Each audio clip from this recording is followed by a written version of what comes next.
قد آتيتني من الملك وعلمتني من تاويل الأحاديث فاطر السماوات والأرض أنت ولي في الدنيا والآخرة توفني مسلما وألحقني بالصالحين. السلام عليكم ورحمة الله وبركاته. جماعة ويدين سلام دمانتينا ما أنتو حايدين وذا qudaar la isku shiidaayo oo aad u leh fitamiinooyin badan oo aadna ka heli doontaan insha Allah. Kusoo dhawaada oo caafimaadna fitamiinaad wax walba ahi rabtaan aa ka heli doontaan insha Allah. Marka ila socda waxaa ka mid ah cabitaanka lagu shiido mashiinka iyo qalabkiisa.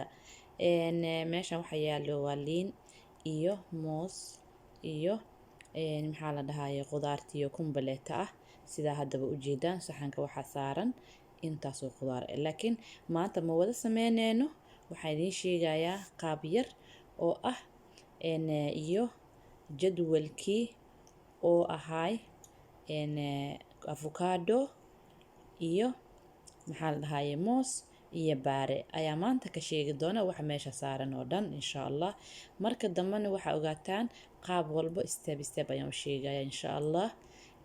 Haddii ilaahay idmo marka insha Allah waxaan jeclaan lahaa inay ila qaybsataan fiidiyogan aadka u fiican iyo sharaxaadan aan idiin soo diyaariyay oo aadka u quruxda badan leh. Haddaad family ama caruur ama xalfad yar aad guriga ku sameysanayso waa muhiim qurxinta. Kala soco qurxinta iyo qaabeynta Raxma Daahir insha Allah. Waxyaalo badan waa iga faa'iidi doontaa. Hadda waxaan keenayaa barafkii oo ahay asigoo diyaarsan maasha Allah. Waa baraf weyn, ani waxaan jeclahay inaan barafka geliyo oo jajabsado kadibna aan ku dhex darsado waxa aan sameysanayo. Hadda waxaa arkaysaan waa buriya fiidiyooga qaab fudud oo u fahmi kartaan. Bahalkan yariiska lagu dhuuqaayo waa muhiim. Avocado-gaan hadda bilaabaya inaan jarjaro. Waxaan ku xijinayaa mooskiyo jab ah. Cambihii oo qobka aan ka fiiqaayo oo si fudud maasha Allah ugu sameysan karta. Caruurta waxay necban yihiin qolofka markuu afka u galcuna iga saaraayo. Marka insha Allah kani waa noocyada ugu fudud ay caruurta ku jeclaan karaan iyo dadkii oo martida ku ahay aad jeceshahay. Sokorta waxaa ku daraysaa 2 qaando iyo 1 bakeeriyo biyo ah. Laakiin waxay ku xiran tahay inta rabtid. Liinto kaleeto adiga u qiyaasan kar inta rabtid.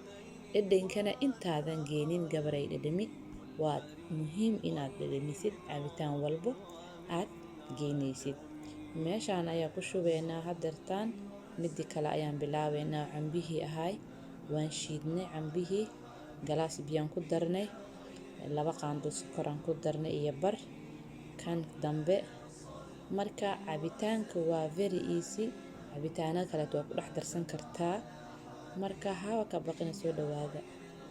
Marka hadda waan joojinaynaa mashiinkii kadibna waxaan bilaabeynaa in aan koobabkii u qaybino. Waa muhiim inaan qurxinta koobka jabliin aad korka ka saartid masaasada lagu dhuuqaayo korka ay uga jirto.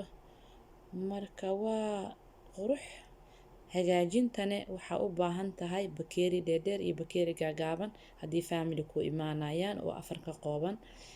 Marka waa inaad maasha Allah laga yaaba cajiibka aad ku diyaarinaysid. Saxanka saas oo isku bedelaya quruxdiisa insha Allah. Waxaan rabaa inaan idin la soo wadaagi doono qaabta qurxinta. Aniga qaab qurxineedka aadan u jeclahay design-ka si kastaba ha noqotee. Waxaan rabaa wax indhaha milicdooda soo jiidanayo. Jazakallahu khair. Anigana ii duceeya inuu Ilaahay muraadkayga iyo muraadka muslimiintan Ilaahay na wada siiyo oo camalkan aan idin tusinayo mid adduun iyo aakhiraba in anfaco inuu Ilaahay idin kaaga dhigo insha Allah. Assalaamu calaykum wa rahmatullahi wa barakatuh.